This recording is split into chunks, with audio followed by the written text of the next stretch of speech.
Happy Tornado V4 Day, everyone. Okay, I'm seeing now why I normally use the confetti effect for this and not real life. But I mean, it is the 20th of September, the official release date of the Tornado V4. I literally just got this yesterday and I'm gonna try, well, if you're seeing this, it means I succeeded in making a video with basically like a 24-hour turnaround. We've got two puzzles here, the Flagship edition and the Pioneer edition. The Tornado V4 is long awaited because the V3 was a very popular cube. I've got a V3 right here, which we're going to be using for comparison. I believe this is the Pioneer version as well. So naturally, expectations are really high with this cube because, I mean, the V3 was used to break a lot of records. And I mean, for you guys, a lot of personal records as well. In the accessory, yes, that is actually one of the best things that they could include. It's a blank center cap. See, that is C thinking about cubers right there, because you need blank center caps if you want to do blindfold solving. See, normally it comes with the logo, which you can't scratch off because it's like printed on. Oh wait, I'm not supposed to open it yet. So sorry, so sorry. But also it lets you stick your own logos on it. Like, you know, if you had a cool Ting Man logo or something, haha.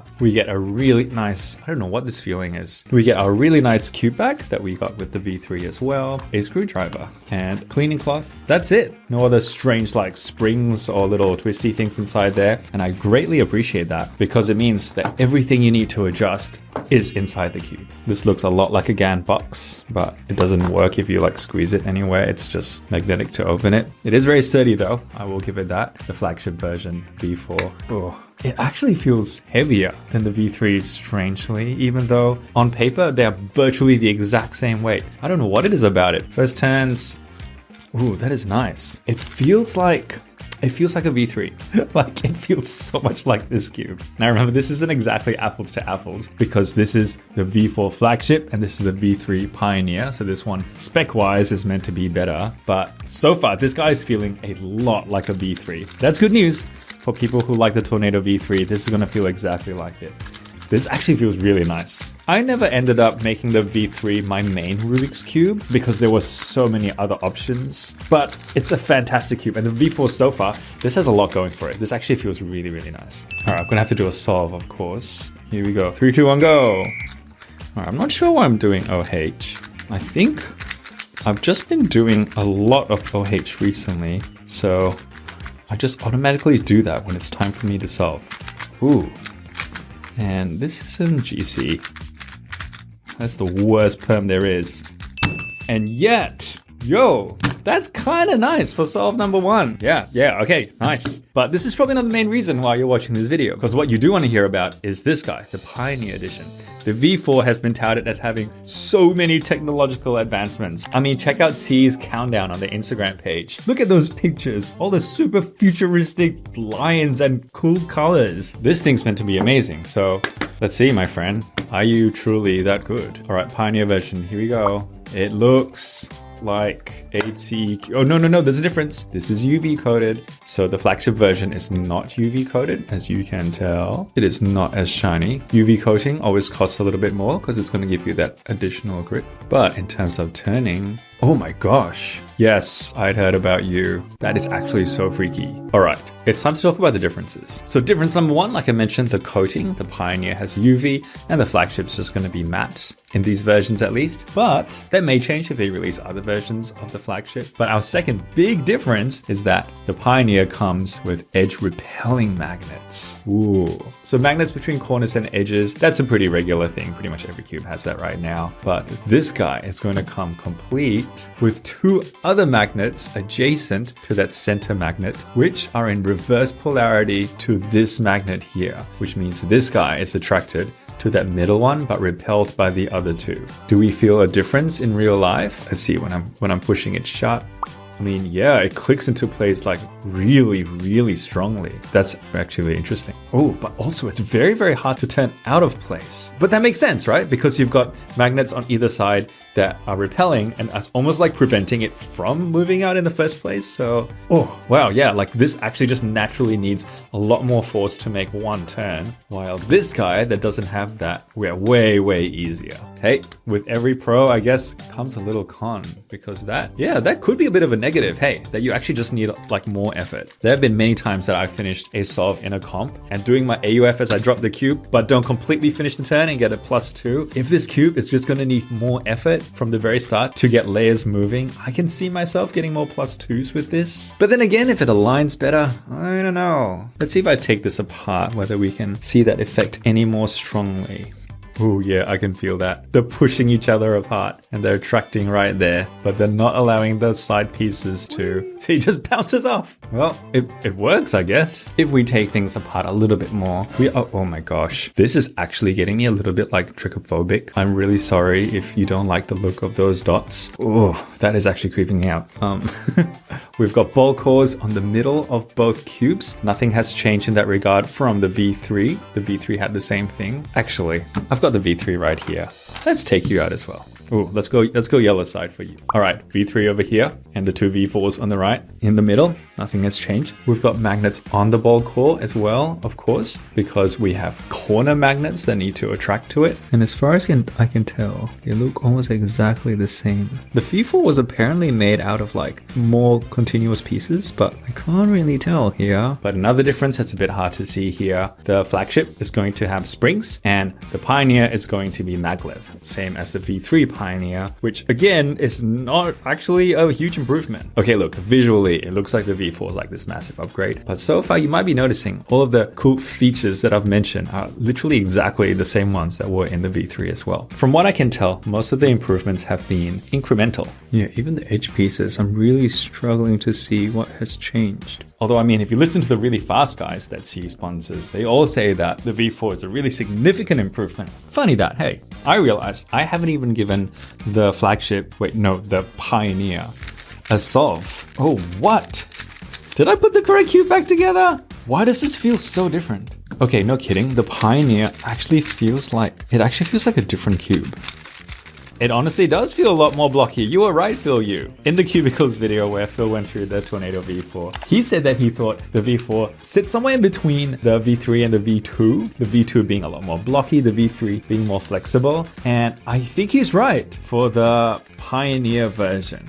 The Flagship, this is still very, very flexible to me. Look, I am using factory settings, so I haven't actually, we'll look at that later. But out of the box, which I believe this guy out of the box as well, yeah, it is feeling quite similar. The Pioneer, this almost feels like a Tornado V4.5. Or maybe this is the Tornado V4 and this guy is like the Tornado V3.5. Yeah, that might be a better way to think of it. Anyway, solve time with this guy. 3, 2, 1. I don't know why I give myself a countdown often when it's just me. Who am I counting down for? Ooh, but what the? What scramble even is this? Oh, that is actually... Oh, that was a very, very lucky solve. I'll take that time. But this was weird. Okay, 100% I can feel those edge repelling magnets. And I'm gonna say, so far it's not really a good addition to me. It's actually just literally making each turn like harder because more force is required to turn the layer in the first place. Whereas the Flagship was just a lot easier. Usually that makes cubes like these more stable though. So I guess that's the question. Is this actually more stable? I think it might be, but then honestly just stops feeling like a Tornado cube to me. I don't know. I just know the Tornadoes as being this really like airy and it's flexible and it's really adaptable. It usually, with V3 at least, is on the fast side for me, but it's just so friendly. Like a lot of new cubers tend to really like the V3. There's something about it that's just very forgiving. Oh, and also, sorry, really good cubers as well. Like the V3. Like this is a beginner's cube. And so making the Pioneer version of the V4 just like more blocky and stable, I don't know. It just doesn't feel like a Tornado cube anymore. Two-handed solve time. Let's see how I do here. Oh my gosh. This is pretty shocking, my friends. What is this? Oh yeah. Sorry, I'm trying to solve it by looking through the phone screen. Oh my gosh. That was literally only a few seconds slower than my OH solve. The problem, obviously, is my right hand. This is the guy that's my weakest link. Look, I want to balance things out by saying that it's not actually a bad cube at all. It honestly is very stable. You can tell that a lot of design and work has gone into it. It just doesn't really feel like a Tornado cube anymore. But I mean, that's not really a bad thing, right? Huh. Yeah, it's not bad. I don't know if it's the cube for me. Oh, we need to look under the hood. The tornado caps are always really interesting to open up because you have to go like all the way deep down to lift up the entire cap. Open up. Why? Why are you being difficult? Literally, what is happening? Am I missing something? Oh, finally. That actually hurt. And the V3. Okay, let's look at the differences. The V3 was pretty famous for having that center little handle. See that? It's so cute. You lift up the handle and then you twist the dial around, and depending on which way you turn it, you can adjust both tension and elasticity. Very, very clever. No tool required. So see that little notch there? Oh, I'm just using the screwdriver to point, not because you actually need one. That means that the outer number is the tension. So it's currently set on setting 3 out of 5. So it's right in the middle. And the one in the circle refers to elasticity, and that's set to the middle as well. So if I turn this guy around this way, that adjusts the tension. Let's bring that back to 3. And then if I turn the middle one the other way, it turns that. See, it doesn't adjust the outer thing. It only adjusts that little circle thing. And so I can increase the tension. 5 should be the highest. Next one should drop back to 1. There we go. And yeah, by default, it's just set to the middle, 3 and 3. Well, guess what? It's time to blow your brains, guys, because in the V4, absolutely nothing has changed. Okay, that's not completely true. The handle is clear in the flagship version. I mean, that's kind of cool, right? Man, it's so much harder to see the little circle now. There it is. Yep, 3. And then for the Pioneer, for some reason, it's not clear, but ooh, that handle is a little bit bigger, I will say. That seems a little bit easier to like move around. So yep, that's set to 3 and 3 at the moment as well.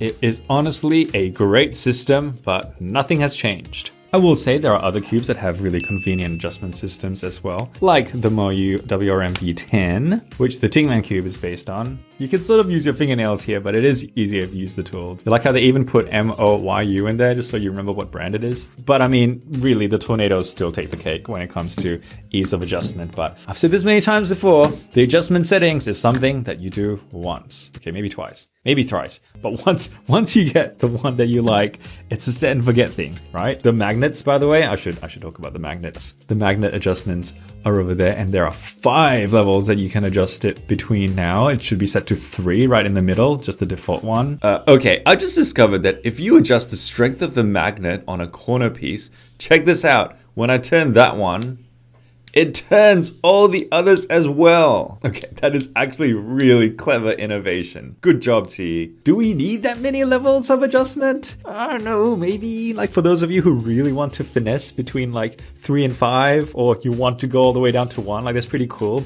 But honestly, I don't know. I genuinely think that like 80% of the people who buy these cubes are going to use them at factory settings, just like mid-strength for tensioning and spring compression and magnet strength, and that's going to be completely fine for them. And so I don't know, it's really cool that you can adjust it to your heart's delight. And look, it's not just the tornadoes. GAN is a culprit of this as well. They love to give you thousands of different combinations and you only need one. It's not like you're going to finish the solve mid-competition and be like, oh no, I only have 5 seconds, I really need to quickly adjust my compressions before the next one. Like, they've basically perfected it. And I think that's the great irony. TE, you made an excellent cube in the V3. This is genuinely a very, very good cube. And I suspect that you released the V4 not because you had to, but because you really wanted to. I mean, that's why Apple releases a new iPhone every single year, even though they honestly don't really need to. Because this is the most powerful. It's the best iPhone. These are the best and most capable iPhones we've ever made. And that doesn't mean that the V4 is a bad cube. Not at all. It does mean, however, that if you're happy with your V3, you might be fine to wait for, I mean, as this cheeky comment says, I love this one, for the V5, whenever that may come out. If you are a diehard fan of the V3 and you maybe need a new one because it's getting a bit worn out or whatever,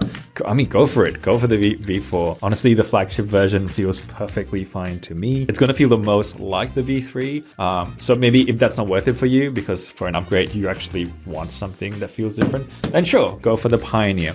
Just be prepared to get a cube that's going to feel feel kind of different. Yeah, this guy's going to feel a lot more blocky. It's going to be a bit harder to turn. All these things can be mitigated by setting it up differently. I mean, I haven't even put lube and everything through it. It will also feel like a bit of a different cube after that. But you know, usually first impressions out of the box give you a fairly good ballpark estimate of what the cube is going to end up feeling like. Yeah, the V4s really are nice cubes. They're just not the huge, massive improvement that I think T wants them to be. I will say that the Tornado V3 is currently on sale at the Cubicles, so now might be a really good time to get it. And I'll also have links on how you can order the Tornado V4 in the video description as well. There is a big mistake you can make though, and that's if you don't use discount code THINGNAT. Depending on when you're watching this, I might already be in the US of A doing my 2 live shows. There are a very small number of tickets that are still available. Link is in the description as well. Look forward to seeing you guys there. I need to clean my desk.